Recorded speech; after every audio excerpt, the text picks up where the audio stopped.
Good evening. Welcome to tonight's shiur, Panorama of Halocho, Parshas Nosso in Chutz La'aretz, and today's shiur is sponsored by Mrs. Rachel Isaac Saul, in memory of her brother, late Reb Shlomo ben Moshe, whose yahrzeit was this past week. Okay, let's go into our list of questions. So the first one, which is obviously from before Shovuos. So there's a shliach somewhere in Asia, and he was planning to host a group of non-Jewish people on the second day of Shovuos, which was Shabbos.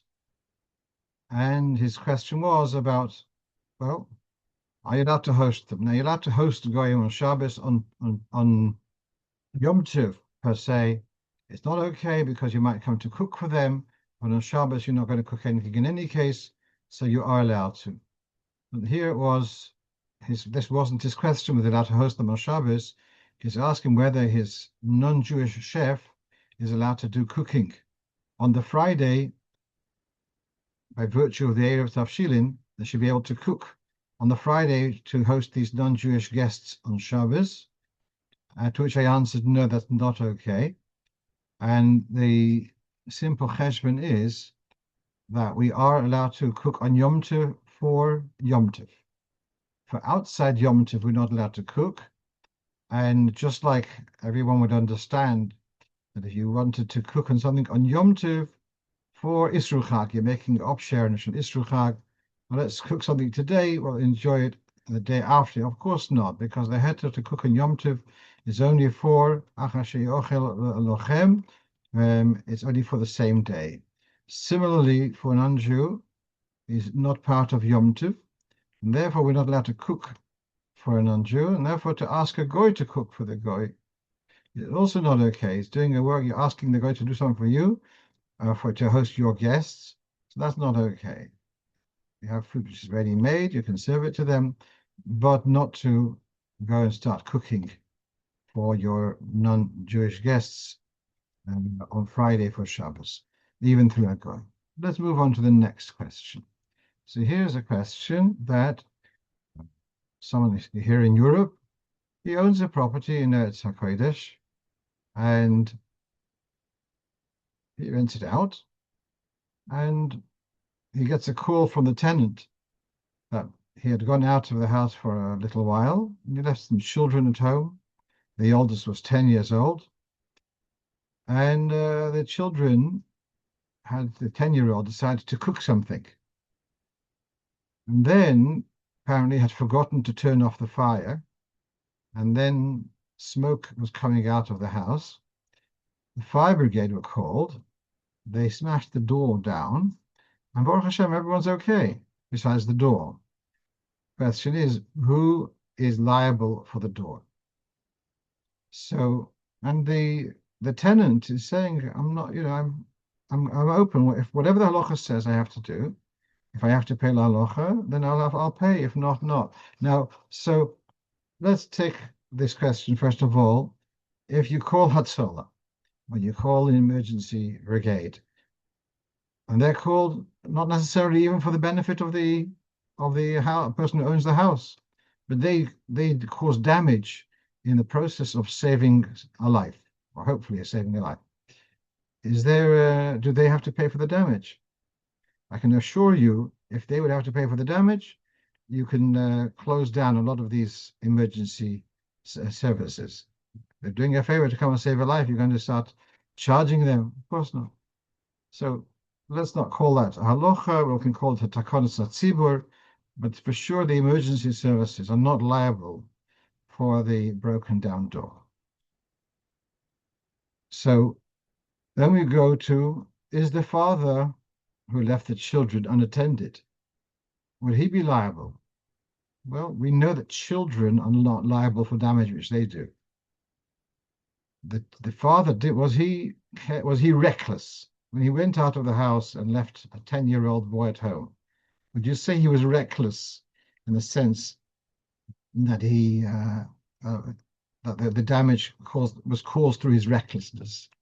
Even if you do say that, he still does not have to pay. And that is because there's a shomer. If someone takes something from someone else to look after on trust, a shomer, even if it's a shomer chinom, which means he's not paid for looking after the article, he is liable in the case of recklessness, in the case of shiur.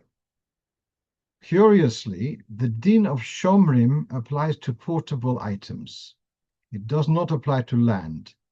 So the tenant is not a shomer of the property.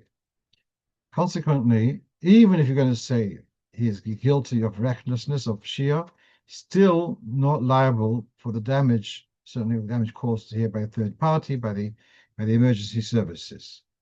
Therefore, it remains, unfortunately, that the landlord will have to pick up the tab. He doesn't have to. He asked me to have to give a new door. Says no, it doesn't have to be a new door. It can be an old door. It's his property, unless there is an agreement in the contract of the rental that the tenant has to give back the property in the same condition as they received it. If that was a clause, if that was spelt out, so then automatically the tenant is liable to restore the damaged door because of their commitment. Well, that might be a good idea to do so, yeah? Okay, let's move on to the third shiur, and that is that perhaps it was a Shabbos, a Friday evening, they had davened Maariv with an early minyan. And then the oops comes in. Oops, I haven't davened Mincha. So can you daven Mincha after you've davened an early Maariv? It's still light outside. So can you daven Mincha after you've davened Maariv? So actually, this is addressed clearly in Shulchan Aruch, in Siman Kuf Ches, in Hilchos Tefillah. So we can read here. This is the Alter Rebbe is quoting the Magen Avraham. Misha bo lebeis hakneses somach le'arvis. Someone came to shul towards the evening, ve'yorad lifnei hateva, and he served as chazan. V'hispalel arvis mib'ed yom, and he davened Maariv whilst it was still day. V'adayin lo yispalel mincha, and he hasn't davened mincha yet. Ein ledamoisa lehizd lo yispalel. Don't compare that it's a case. You can only daven an extra Shemona Esrei to pick up if you missed out, only if it was b'shogeg, only by an error. But if it was willfully that you skipped a tefillah, you cannot make it up afterwards. So it says, don't compare this to hizid v'lo yispal, because it's actually still time for mincha. And therefore, he should daven mincha after he's daven Maariv. Even if you're going to say, well, once you daven Maariv, it's too late to daven Mincha, okay, so call it the second Shemona Esrei. Now, at first, I looked at this halacha and I was wondering, why does it illustrate this question by him going to the Omid? And now, as I'm reading it now, I'm seeing the following. He came to shul, he hasn't daven Mincha, and they asked, can you read Maariv? So he did them a favor, he becomes a chazan for Maariv. He thought he did so knowingly. He knew that hasn't davened Mincha. It wasn't a mistake. And therefore that was the question. Well, he knowingly skipped Mincha. So he has, first of all, it may be that he hasn't forfeited Mincha because it's still day. Even if you're going to say that it is, well, we'll then consider it, I guess, like a shogeg, and therefore he could make up a second Shemona Esrei. And therefore, if he davens a second Shemona Esrei, that's going to be a Shabbos dikah. If it's Friday evening, the second Shemona Esrei will be a Shabbos dikah. And if it's going into Rosh Chodesh, so then he would say Ya'ala v'yovai in the earlier one and in the second one, because it's now accepted Rosh Chodesh. Now, actually, somehow during the past week, I saw a discussion whether there's such a thing as taking on Rosh Chodesh early. You can start Shabbos early because you have Issa Malacha. What does it mean to Mekabel Rosh Chodesh early? But I remember now, it's Rabbi Garlitsky. So Rabbi Garlitsky wrote about this in the Ha'oras B'Yorim. So I sent him a comment that from here it seems to be very clear that if we daven Maariv on Erev Rosh Chodesh, it's clear that you say Yalla v'Yaveh, and the Chiddush is that even the second one you also say Yalla v'Yaveh because it's seen as a Hashlomo, and therefore you have to say Yalla v'Yaveh. Let's move on to our next question.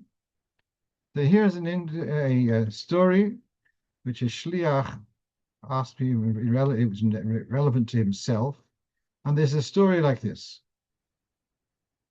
Sender Nemtsov was the father-in-law of Dr. Mindel, who was a secretary of the Rebbe, ready from Chayev of the Frierdiker Rebbe. He was Merkazin on the Chinuch, etc. Sender Nemtsov is the one famous for saying Shechionu at the first Farbrengen on Yud Shvat, Tovshin Yud Aleph. So that just gives you the picture. As an elder person. He lives in Long Beach. For those who don't know where Long Beach is, this is not the Californian Long Beach. This is, I looked it up on Google Maps. It's south of Brooklyn and Queens. And it's a thin island. So it's not Mamish mainland at all. And it's full of, from Google Earth, it looked like full of apartment buildings. The fact that it's an island is significant. You'll see in a moment. And it's home to many elderly Balabata Shi'im. And as is very common, in the summer, people will daven Maariv on Friday evening, to Kabbalah Shabbos early. The Rebbe asks Reb Sender if he could arrange a minyan bizmano each Friday evening. So he tried, and he found it very difficult to get a minyan. And following year, he asked the Rebbe whether it's necessary to continue, especially since it doesn't seem to be very popular. And here you can read how they've reported what the Rebbe answers. It's a very important purpose to have this minyan, because if all the city shuls accept Shabbos early, Shabbos it begins for the whole locale, the whole community. Long Beach is full of Yidden who are not necessarily Shomer Torah mitzvahs. If Shabbos begins early, then it adds to the amount of time of Chilul Shabbos. But having one minyan at bizmano, then you've solved the problem. And why should they be Mechal Shabbos for 27 hours when it could be only for 26 hours? Ad Khan, the quote from the Der Herr magazine about Sender Nemtsov. Now I'm looking at this very interesting advice, guidance of the Rebbe.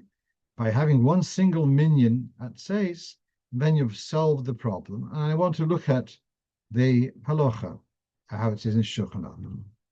So there is the concept of a communal acceptance of Shabbos early, and in Sif Yud Zayin it says that the minority who don't want to be Mekabel Shabbos are bound by the Kabbalah Shabbos of the majority. Even if they didn't answer Baruch, they went to shul. It's in the Kabbalah Shabbos of the majority is imposed upon the minority. But here in Sif Yud Tes, the Alter Rebbe has three dinim which you're going to look at carefully. First of all, he says, Im Roiv HaKohol, we're not in a shul. If the majority of the community were not present in shul, then they are not dictated by the minority. So now I'm asking the question. Let's say there's 10,000 Jewish elderly people in Long Beach. Let's say 1,000 go to shul, the various shuls, and there's 9,000 who are staying home. So it says here, Rov HaKol lo yehoyu beis hakneses So they are not dictated by the minority. So what's the problem in the first place? Elamai, you're going to say, possibly, that people who don't keep not Makabel Shabbos at all, they don't really go into the equation. And therefore it is plausible that if there's 10,000 families, and let's say there's 1,500 who are Shemer Shabbos, and 1,000 of those do go to shul, and 500 don't go to shul, so then it's Kabbalah Shabbos for those 500, and by extension for any Yidden in the area, even though they're not Shemer Shabbos at all, but it is Kabbalah Shabbos of the Rov of Kabbalah Shabbos. Okay, and hence possibly the problem. Then we have the next thing. When we have several shuls in one area, then you have an independence that the kohol of one shul are not bound by the Kabbalah Shabbos of other shuls. And therefore, let's say the late shuls are a minority, and the early shuls are the majority. The minority shuls have got the rights to assert that they're not bound by the Kabbalah Shabbos of the majority. Okay. So far, you got separate shuls. So now you have going to Long Beach. We have one late minyan. So those 10 people, 11 people who come to the late minyan, they're not bound. What about all the people who don't come to shul? So now, he says, the Alter Rebbe says further,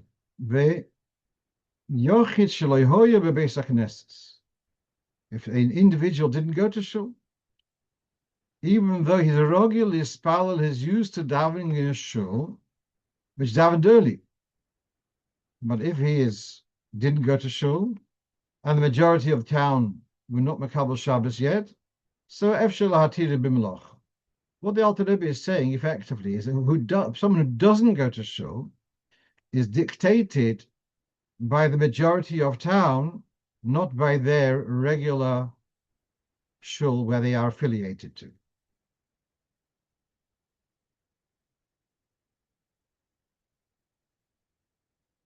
Now, again, how does that help us over here? By having another minyan, which davening bizmano, these people are not affiliated to that later minyan. So why are they? And even if they are affiliated, it doesn't help because they're staying home. So this is the Alter Rebbe's view, that someone who stays home his Kabbalah Shabbos is dictated by the majority of the community. Although here he's saying it's easy, it's making it easier for the one who's staying home. He's not bound by his regular shul, but it should work the other way around. If the majority of the shuls are Makabel Shabbos early, then you should be bound by that. Having said that, we have an alternative opinion. And that is, as you can see, the Machzis HaShekel was a commentary on the Magen Avraham, and he says differently to the Alter Rebbe. He says people who are regular shul goers, so they should be bound by their regular shul. So so the Alter Rebbe says if you stay home, you're dictated by the Rov Ha'ir, whereas the Machzis HaShekel says it goes according to the shul which you are affiliated. So I'm coming up with a svara that the Rebbe is saying, listen, we've got all of these people who are in Long Beach, and I'm trying to save them from Chilul Shabbos. I'm going to have one shul, which is going to have davened Maariv late. And all those people who don't go to shul, we're going to say that they are affiliated, at least according to not according to the Alter Rebbe, which is in brackets, according to the Machzis HaShekel, because they are affiliated to that late shul, therefore they haven't been Makabel Shabbos, so we've saved them an hour of Chilul Shabbos. So by having a Chabad minyan later on, and so who cares about all of those 9,000 people who don't go to shul? It's the Chabad shul. So by having a Chabad minyan late, That's been a Hatzolah for all the non-Shomer Shabbos in the area by being affiliated, so to speak. This is their shul, even though they don't go there. And therefore, the late Kabbalah Shabbos will be a Hatzolah for them. Now, I mentioned before that Long Beach is an island.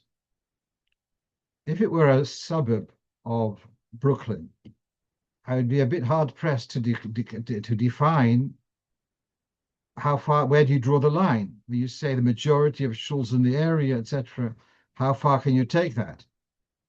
But because it's an island, so then it's rather defined. Now, one last point about this. Here the Alter Rebbe is saying that the yochid who doesn't go to shul is dictated by the majority of shuls. Now, even in the square mile of Kedusha of Stamford Hill, the majority of shuls, I believe, majority of minyanim do daven Maariv early, Friday night. It's only a few diehards, Chabad and Satmar, and another few who daven bizmano, but the majority are davening early. It's very late here. I'm sure in other places it's also like this. So what about people who don't go to shul? Could be men, certainly women. If a woman is a widow, she's staying home, and so is she bound by the majority of the community of Kabbalah Shabbos early? So there's a famous tshuva of Moshe Feinstein. Talks about a woman being bound by her husband who's Kabbalah Shabbos early. And this idea that the wife is dictated by the husband's Kabbalah Shabbos is not terribly well documented. But be that as it may, Rav Moshe says she is bound by his Kabbalah Shabbos if he does so the Shem Shamayim, because of mitzvah of increasing Kedusha of Shabbos. But if he's doing so because he wants to have supper at a reasonable time, that's his nefesh habamis. She is not bound by his indulgence to daven early. And that's for yourself. Not mechuyev, noch tanzen. Similarly, he talks about a community. That if a community becomes Shabbos early, but not for convenience, not for Hiddur mitzvah, then it's not binding on the minority. Now, this is a big limud zchus, where you have often people have a guest who comes very late, comes after the Zman of Kabbalah Shabbos of the community. Let's say the community do Baruch Hu, whatever, at 7:45, and someone comes 8 o'clock. Can they still bench licht? So according to Rebbe Feinstein, they can, because that's the reality. That majority of people in Kabbalah Shabbos early is for convenience rather than for piety. Now, that the position of Rebbe Feinstein is not accepted by many other contemporary poskim, but therefore the general view is you come to a place that Kabbalah Shabbos early, you are bound by that. But b'diavad and b'shas chag, there is something to fall back on, and hence no one has come out with a whole tumult saying that women or men, for that matter, who stay home have to be Mekabel Shabbos early because the majority of the town. That hasn't been done because of you can fall back on the shita of the Igros Moshe. Okay, let's go on. So this as I was saying. Sorry, can we ask questions? No, put it later. Yeah. You can send in the chat if you want, but not for discussion now. Let's move on. So now we have a question: Tefillah bizmano or tefillah b'tzibur? So someone asked me, he'd heard that there's something from Tzimach Tzedek, and indeed this is from the Chidusha Hashas from Tzimach Tzedek, which is interesting. That the Chidusha Hashas, it says in the front page, Chidusha Hashas aliba de Hilchasa. So it's not just Chidushim as sometimes people write, Chidushim theoretical stuff. It's something which it was conscious of it being Halocho. I don't know exactly how this worked because the Tzimach Tzedek's Shovuos were published posthumously. So who decided what goes where, etc.? I've heard a name of who it was who worked on the editing, on the layout of Tzemach Tzedek. Of course, a great Talmud Chacham. So why this is in Kedusha Shas, why is it not in Shas Shovuos? I don't know. But meanwhile, this is on the right, the first entry, the beginning of Brachas, obviously, which talks about Shema. And let's read the Tzemach Tzedek's Kitzur, which I'm pretty sure this is his own writing. B'Medina, in a region where they're davening Maariv and Krishma before Tzesek Echavim. So one who is accustomed. Now, before we go further, you have two opinions, whether Mincha is till sunset and Maariv is thereafter by Tzesek Echavim, or Mincha is until Plaga Mincha and thereafter there's man for Maariv. And we have the famous line, the Ovid, the Yehuda, who says it's Plaga Mincha is the cutoff time for Mincha, the Ovid Kar Yehuda Ovid, the Ovid Karabonon Ovid. But can you pick and choose one day like this, one day like that? That is highly questionable. So this is what Tzemach Tzedek is obviously relating to. This is a kitzur of a longer article there. It says someone who's accustomed that normally he davens Maariv bizmano, and he doesn't usually daven Maariv from Plaga Mincha. He waits until nightfall. Even if he comes now to a shul where they are davening Maariv after Plaga Mincha, he's not bound to daven with them. He'll say Shema, Spal bizmano, after Yispal b'yochid. So davening, if you are following Chachomim usually rather than Rebbe Yehuda, even if there's a minyan, you still keep to that. But if you are generally following Rebbe Yehuda, namely that you make a point of davening Mincha early, before Plaga Mincha, and after Plaga Mincha, you sometimes do daven Maariv early, then you would be bound to daven with the minyan.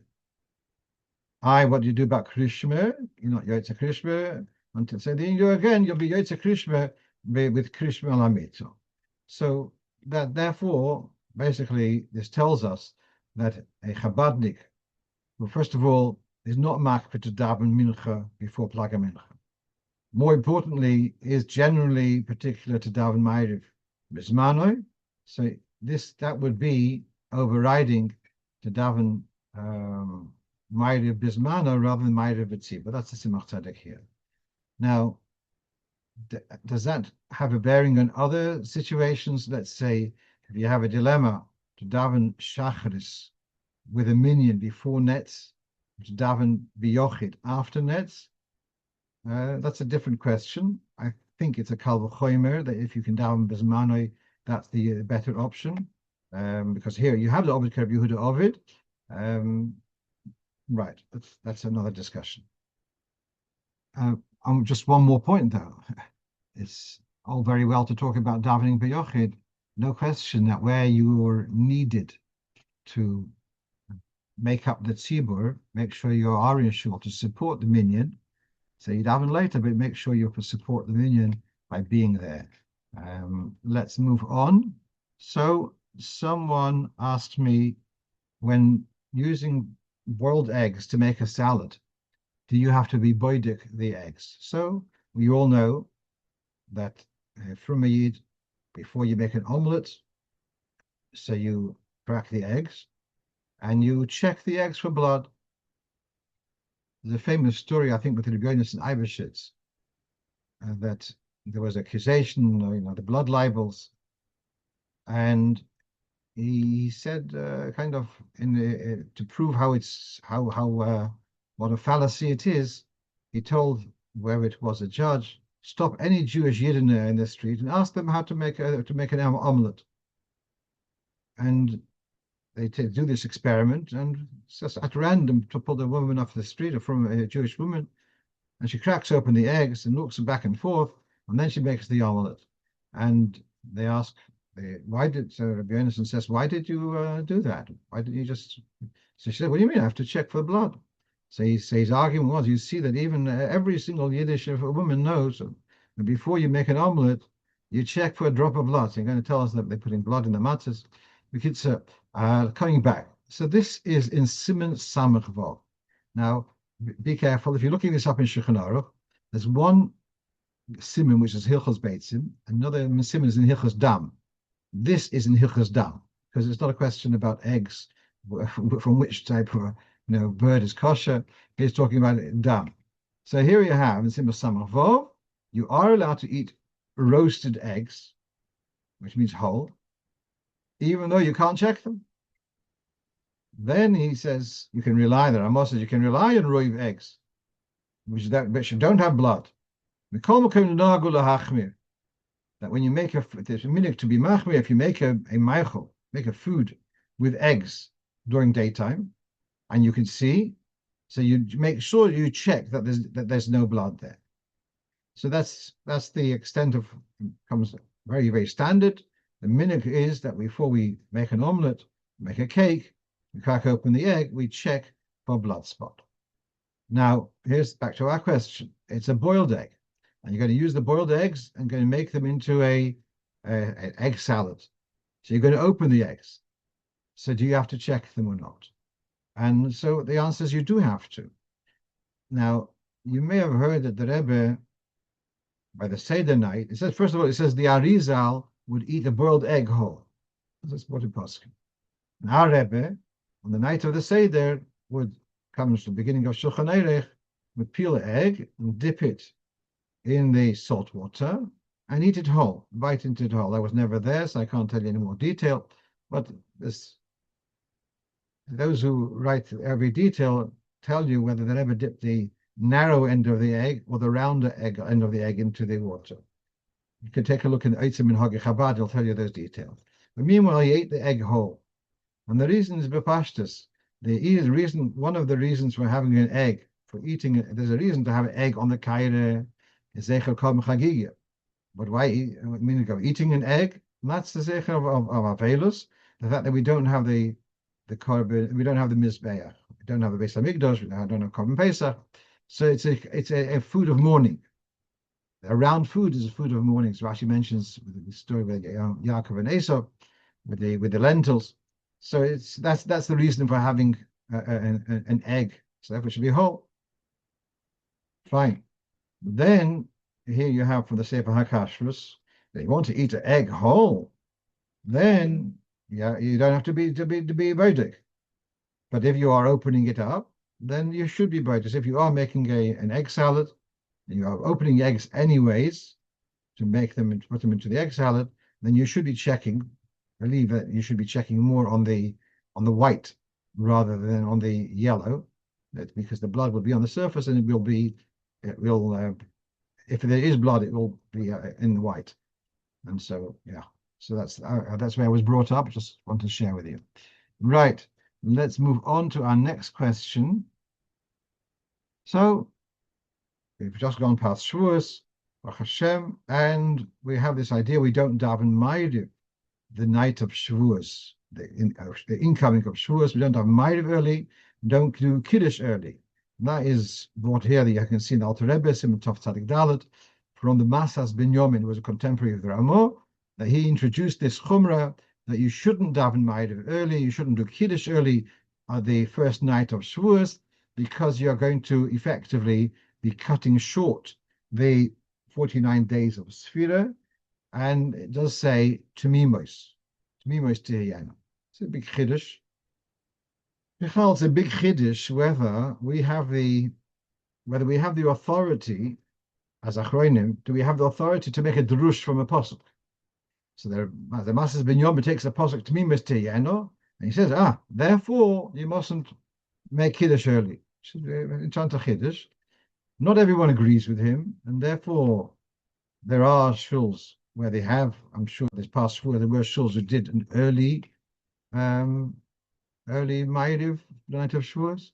I must say, actually, I once spent Shavuos in Leeds, which is much more extreme than London as far as time goes, and it was a double poshet by these Eden that Shavuos, you have to daven bizmano.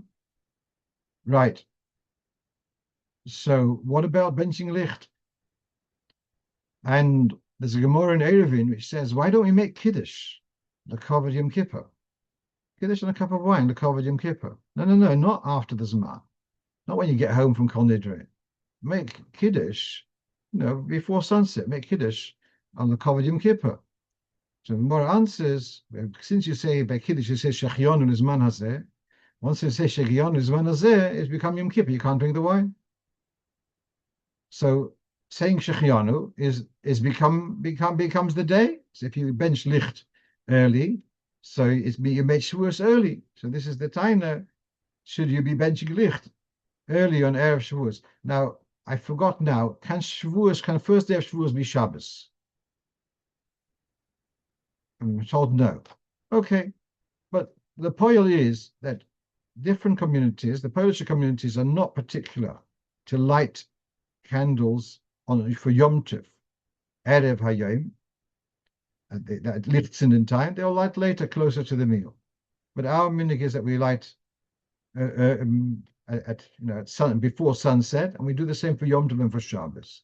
And my simple distinction is, you've said Shechionu, you've accepted Yom Tov, but you haven't said that now is Shavuos. By Maariv and by Kiddush, you say B'yom Chag HaShavuos. By saying it's Shavuos, so it's no longer Yimei Asfira. But when you Kabul Kedushas Hayoyim the Melocha, but you haven't said now is Shavuos, and therefore it's not a contradiction to the Tmimos.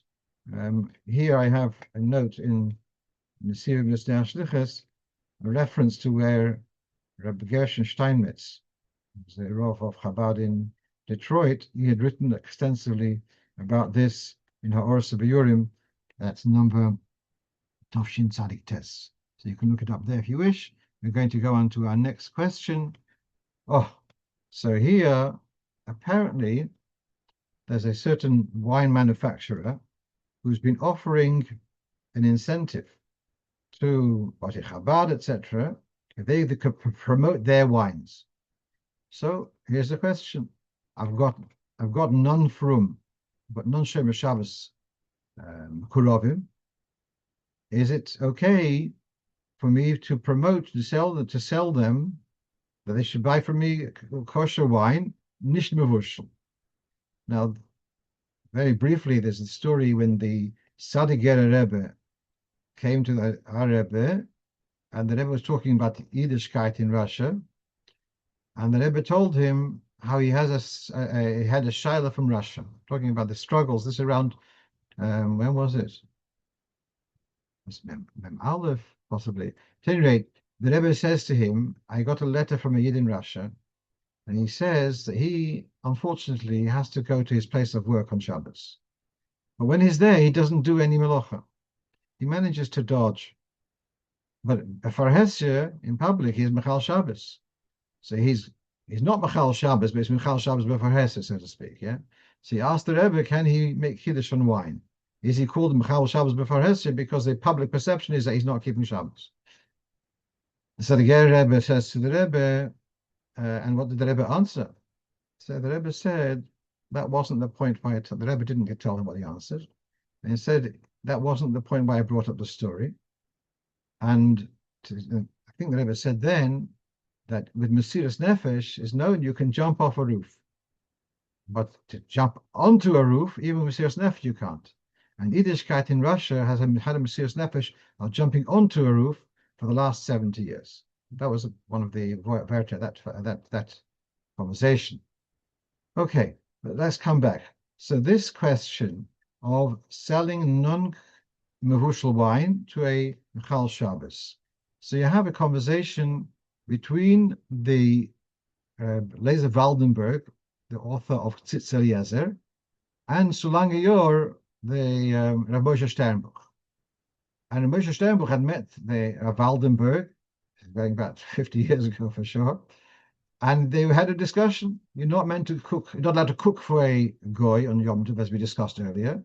What about a Mechal Shabbos? Are you allowed to cook for Mechal Shabbos on Yom Tov? He comes to your house, you have a hotel, and you have a person in Mechal Shabbos, and you're allowed to host them. So this is the beginning of their conversation. Meanwhile, it also spills over into Mechal Shabbos in relation to wine. And he brings here from the Minchas Pitim, Rebbe Arik, who says to give them a Mechal Shabbos, give him wine, is not lifnei iver because he can get wine elsewhere.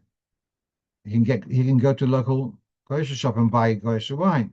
But he says there's no din of Messiah b'dei avera when they can get by assisting them. He's not naver because they've dropped Yiddishkeit altogether. So that's quite I call that chesed shebigvura. He's saying a mumer is out of the picture. Don't have to worry about Messiah.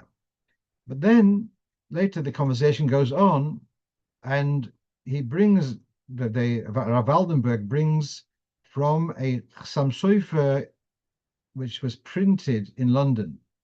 This is around Tafshin Chof Aleph. The family of Chassam Sofer had manuscripts, and they published them in London about as I said, about Tafshin Chof Aleph. And the Chassam Sofer says the following: that although Rabbi Yoina apparently talks about Mechal Shabbos before Hesher, if he touches wine, he's made it osur, like a goy. But the Chassam Sofer says that would be true for other areas. Let's say if he writes tefillin or etc. If there's a shoichet, so that would not be valid. But as far as yain neser, if a goy touches wine, what's the concern? That he might have had a thought of avodah zarah, but this person has got no interest in avodah zarah, obviously. So there's no reason to see the wine which he touches as osur. Now, generally, we don't follow this. Generally, we follow that a Mechal Shabbos touches wine. We wouldn't use the wine as if it were a goy. But here we're talking about selling to the person. Now, I have another angle to it. This person is buying wine anyways. They enjoy wine with their dinner. If they don't buy Jewish wine, they'll buy kosher wine. So far from saying that you are selling them kosher wine, you are being machshil. Actually, in a way, you're being matzil. You're saving them from, and certainly once we've got this some sofer vort, it's not really also wine. So on the contrary, let him buy kosher wine, and to be salach, hopefully he'll keep more kosher and more Shabbos, etc. Just before we go away from this topic, we do have a letter of the Rebbe where he takes the view of that Mechal Shabbos does violate the wine, so to speak. And that is the letter when someone was boasting to the Rebbe that he traveled on the Israeli ship, Sim. And Friday night, the captain came to the Shabbos room and they make a kiddush. And the Rebbe says to him, do you realize what you did? That the captain's Mechal Shabbos. And therefore, when you touched the wine became also. And therefore, you made a brocha, the brocha is a brocha levatola. And because the wine wasn't kosher, you weren't yotze kiddush. The Rebbe makes a whole string of violations because of. So one of them is about the Mechal Shabbos touched the wine. So yes, there is a tzad l'chumra, but there is mokim l'kula, and as I say, having Yiddish people buying kosher products, must be a good thing rather than a negative thing. Let's move on to our next point, and that is someone asked about writing a kshuba, and the father of the man or woman, chosn or kal, is not Jewish. So what do you write in the kshuba? And this triggered my memory. I'd written in the Sivim, Mishdei Ashlichus, Volume 2, about how do you call them up to the Torah. So on the bottom of the screen is from the Sivim Mishdei Ashlichus, that where there's no Jewish father, better to call him Ben Avraham, but you could also call him up with a grandfather's name. So if the mother's father was David, so we'll call him Avraham ben David. So, and without indicating that David is not really his father, but his grandfather, just Avraham ben David. And there in the Sefer I have a source for that. So now I was looking up about this question, and this is from a Sefer called Ksuba Keilchoso, Rav Shter from Nebrak, and he says if you don't have a father's name for the chosn or the kala, some say just write his name without a father. Some say to put the mother's name, and some say you should write the maternal grandfather. And he writes Moshe ben Avi Imo Yaakov. Ben Avi Imo, the father of his mother is Yaakov. Now, what I would like to just say is that it's all very well to do that in a ksuba. Ksuba is written by a Rov usually, and hopefully knows what he's doing. And therefore, if he writes Ben Avi Imoy, that can pass. Gaboim are not necessarily as qualified, and to start telling a Gaber, call him up, Ben Avi Imoy, it's going to be quite confusing, and therefore, by Aliyah Latoya, we just call him with the maternal grandfather's name. We have Yosoidus for that, but in the case of a ksuba, so we do have this option of writing the maternal grandfather's name, but clarifying. And don't forget, a ksuba is a document of yichus, and therefore, perhaps it's more important there that it should be documented that this is not his father, but this is his maternal grandfather.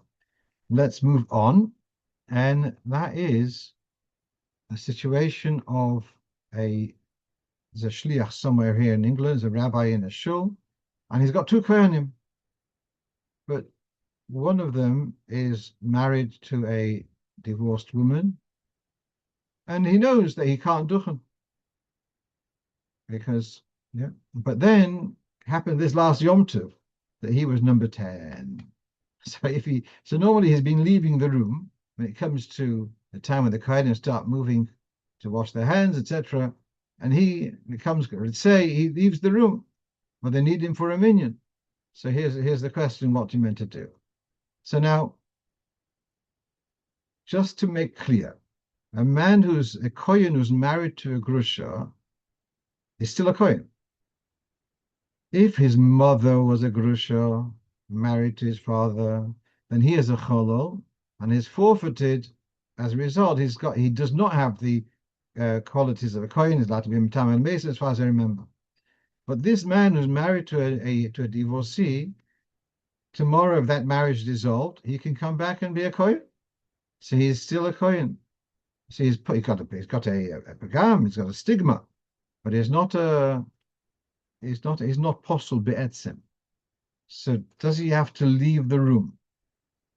So here you have from the Alter Rebbe, he says, Afsulim l'nsias kapayim sheloi machmas pagomom should go out of the shul. Otherwise, people will say they are pogum. That means that someone's got some physical impediment, which therefore he can't do bichas kohanim. Okay, so he goes out of the shul. Otherwise, people will say there's something essentially pogum in him. But I don't think that applies over here because he does have a pagam. Everyone knows that he's married to so and so, and he does have a pagam.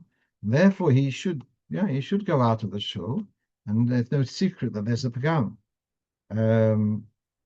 Actually, here, in Mishnah Berurah, he says if apostle midrabanon, now this is a case of psul drabanon. The kohen is married to a grusha, his psul is a psul drabanon because he's still a kohen. So he says they don't have to leave the room, and when the chazan calls kohanim, he doesn't mean calling this fellow who's apostle. What's the bottom line with this? I think it is better that he leaves the room, but if they need him for a minyan, then I think he can stay in the room and just not move. There's a rule: if a kohen didn't move his feet by avoida by ritzei, then he can no longer duchen. So if he just stays mamish glued to the spot, so then he's not obliged to be oil leduchen, and he's still mash in the minyan. I can understand why he does leave the room. It's okay. And I have my one last thing to share with you this evening, and I'll tell you a little bit of the history. There is a Lashon and Gemara in Menachos about tzitzis, that tzitzis should be makeh al hakeret. That means that the tzitzis should be hanging down and they should be touching the corner of the talus. And the Alter Rebbe is so concerned about this in the Siddur. He's worried that with the talus cotton, so the gdil, that's the braided part of the tzitzis, so because the talus cotton is hanging from two holes, and so the tzitzis start right away from the two holes, starts so that it's already touching the corner. But with the talus godel, because they are hanging from one hole, so where does the tzitzis actually start from? So the tzitzis starts from the braid. Now the braid is by the edge already. It's not, the braid isn't necessarily touching the body of the talus, it's already hanging away. And so the Alter Rebbe is concerned about this, and he goes into arichas gedolim be'oid. And which way do you wear your talus? Which way are the tzitzis going to hang? And therefore, which side the tzitzis should be made? And then the Alter Rebbe introduces a revolutionary thing, a chiddush, that after you've tied the first double knot, you should make a little hole. You have a little hole in the talus by the side, and put the shamas through, and then you continue doing your circuits. In this way, to ensure that the tzitzis remain maka ala keret. Grace chiddush. Others say it's not liikuva, and the Alter Rebbe is extremely concerned about it. So the question is, what about people who wear the talus cotton and they wear the tzitzis hanging out? Now, normally, I would imagine if you tuck your talus cotton, so the tzitzis are now going to be going up, and the talus cotton is going down, so they're no longer maka. The braid of the tzitzis is no longer maka lakeret. So years ago, I wrote in the Horas of Urim, please, someone enlighten me. How are you mekayim mitzvah tzitzis with the tzitzis? If you have your bag and you're tucking your trousers, and the tzitzis are going up rather than down. So I was heckled, shall we say? What do you mean? It has to be the whole time. The tzitzis have to be hanging down. What about when it comes to so you take your tzitzis from the four corners, and you're saying they're not hanging down. So this is the conversation. This is the history. Just before I go further, the Rebbe, his tzitzis were inside. Very simply, the Rebbe wore braces, or in American called suspenders, and you cannot have your tzitzis sticking out if you're wearing your shirt tucked in with suspenders. It just doesn't work. Call upon him. But the minhag is to have, from a minhag is to have your tzitzis out. Yeah. So this was the conversation years ago. And then one more thing. We have here as a Sikha of the Rebbe, published in Kudasichas Chelik Lamed Gimel, on Pashas Shlach, all about tzitzis, should the tzitzis be sticking out or not. And at the end of the Sikha, you can see on the screen, the Rebbe says, by us being careful about mitzvah tzitzis, may this hasten Hashem fulfilling the mitzvah of tzitzis. How does Hashem fulfill the mitzvah of tzitzis? Oh, gathering in the Goliaths from the four corners of the earth to our land. Now, I look at this piece, and for years I've been struggling with it. Is the mitzvah of tzitzis to have them hanging in the four corners, or is the mitzvah of tzitzis to hold them together at Shema? My understanding is to have the mitzvah of tzitzis is you have a four-corner garment, and you have tzitzis hanging from the four corners. So Abish does mekayim mitzvah tzitzis. How? By bringing the Eden fruit together, as if the holding the tzitzis together, that is the key of mitzvah tzitzis. Now, the bringing the tzitzis together is so significant that in Hilchas tzitzis, at what age is a child mature enough that the father has to buy him tzitzis? So he says when he knows how to be misatef, and then there are more ads quoted from Yerushalmi, where he knows to hold the tzitzis together for Krishma. So this holding the tzitzis for Krishma becomes hugely significant, and I'm wondering, what's the pshat? So now what you have on the screen is from a not well-known medrash, but it does say the following. I'm going to go through the medrash with you on the screen. It says you should put tzitzis al arba kanfos ksuscha. Forgive me, but in Vayomer, does it say that four corners? Al kanfe vigdeichem. It doesn't say four, as far as I remember. So the fact that you have four corners, that's the posuk in Parshas Kiseitze, yeah? Gedilim tasilecho al arba kanfos ksuscha. Says the Medrash, Yidden are cherished by Hashem, that He's promoted them beyond the Malachim. Although the Malachim have got 6 wings, But actually, they only have two at their disposal because, as it's described in Yechezkel, two of the wings he uses to cover his face, not to see the Shechina. Two of the wings are used to cover his feet; they shouldn't get scalded with the hardinur. So there is left with only two hands available. Oh, be'iden yesh lohem arba kanfus. Doesn't say arba karnois, yeah? It's interesting.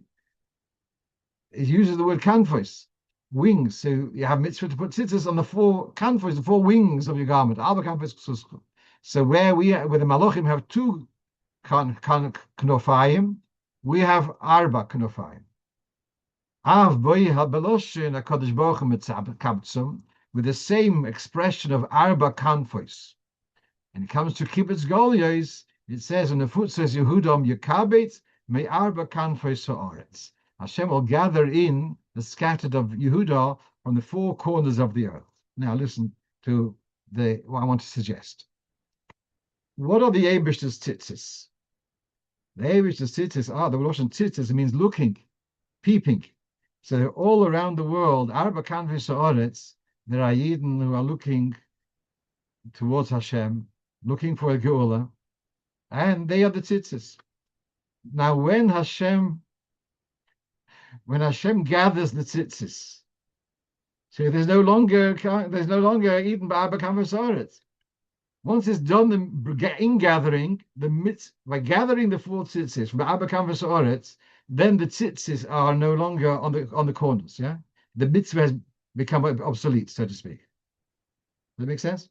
So I want to say the same thing. The main mitzvah of tzitzis is taka al arba kanfos. But we pick the tzitzis together and we say, Rebbeinu Shalom, we are gathering the tzitzis. This is not the way tzitzis are meant to be done. Tzitzis, mitzvah, they're on four corners. But the ultimate is that the four corners should become obsolete. They should be gathered together. And so we bring the tzitzis together. That's not the way the design of mitzvah tzitzis. The mitzvah tzitzis is, as I said, to be suspended in the corners. But now we're bringing them together. You also bring them together and do away with the scattering to the arba kanfos haaretz and bring us to Artzenu with Mashiach Tzidkeinu v'mheir v'meinu mamash. So that's my suggestion. Seid alle gesund, and I wish you a guten Shabbos and